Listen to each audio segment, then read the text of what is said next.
Всем привет! Меня зовут Аня, и с вами снова Великий и Могучий, проект о русском языке с региональным акцентом. Сегодня я приглашаю вас в Александровский сад. Это, кстати, старейший сад в Кировской области. Он был основан почти 200 лет назад, в 1825 году.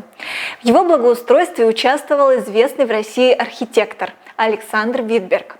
Александровский сад до сих пор остается одним из любимых мест отдыха для жителей города Кирова.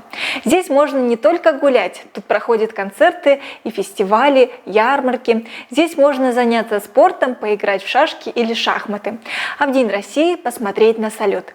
Недавно я гуляла в саду и услышала интересный разговор. Беседовали две дамы. Обе выгуливали собачек. «Неужели никто не помог тебе?» – спросила первая дама. «Я даже не додумалась никого попросить», – ответила вторая. «Что за люди? Разве не видели, что твой Тузик в беде?» – ужаснулась ее подруга. «Он лишь вырвал поводок и запутался в кустах. Не думаю, что он потерялся бы», – улыбнулась хозяйка Тузика. «Да, это так, но однажды он уже сбегал от тебя», – напомнила ей подруга. Обратите внимание на слова. «Неужели», «даже», «что за», «лишь», «разве», «да», «так», «уже».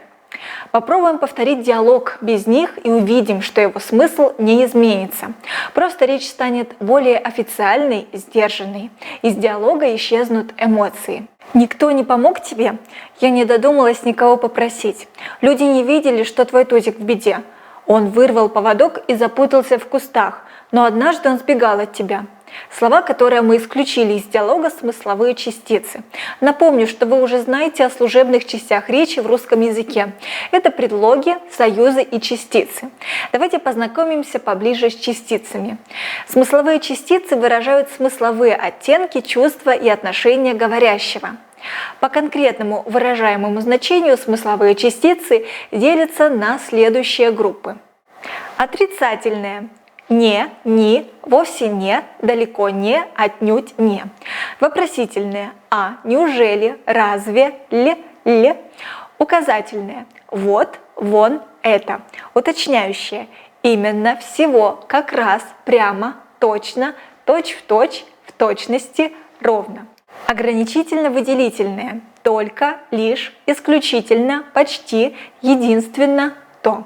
Восклицательные. Что за, но и, как бы, еще бы, ишь. Усилительное. Даже, же, ни, ведь, уж, уже, все же, аж, все-таки, ну. Со значением сомнения. Едва ли, вряд ли. Утвердительное. Да, так, правда, точно. В значении да, ага, угу. Получается, в своем разговоре кировчанки использовали вопросительные смысловые частицы. Неужели и разве? Усилительные частицы «даже» и «уже», восклицательную частицу «что за», ограничительно-выделительную «лишь», утвердительные частицы «да» и «так». В своем разговоре две кировчанки использовали и другие частицы. Например, частицу «не». Она относится к смысловым отрицательным частицам. Однако исключить ее из текста без потери изначального смысла невозможно. Отрицательная частица «не» при употреблении с глаголами выражает отрицание действия, то есть присутствие перед глаголом частицы «не» говорит о том, что действие не происходило, не происходит или не будет происходить. Такое отрицание также может выражать запрет. Частица «не» пишется с глаголами раздельно.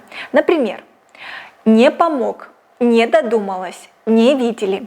Если мы употребим эти глаголы без частицы «не», фраза утратит изначальный смысл, который в нее закладывал говорящий. В диалоге встречается еще одна частица. Это частица «бы».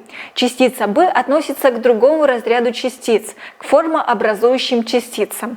Слово «бы» служит для образования форм условного сослагательного наклонения глагола.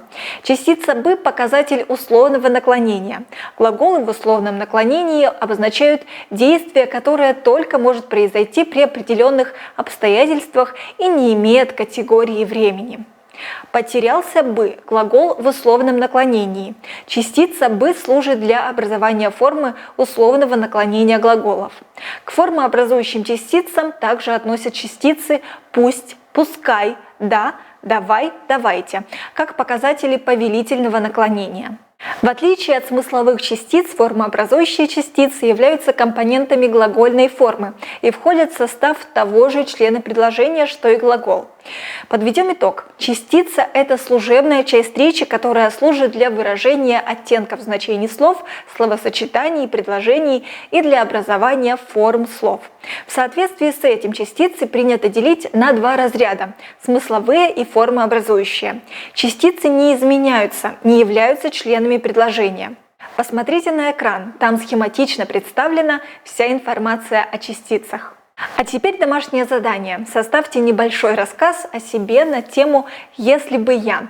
Это могут быть размышления о профессии мечты, о смене места жительства или даже обретении супергеройских сил. Главное, используйте в своем тексте как можно больше частиц, особенно формообразующих. Публикуйте свои работы в любом формате – текст, видео, аудио с хэштегами «Великий и могучий РФ», «Великий и могучий Вятка», «High and Mighty». За каждую работу мы высылаем в подарок пазл в онлайн-формате и сообщения с пояснениями по работе. При выполнении минимум 10 домашних заданий по нашим урокам вы получаете диплом участника проекта. На сегодня все. До новых встреч. Любите и изучайте русский язык.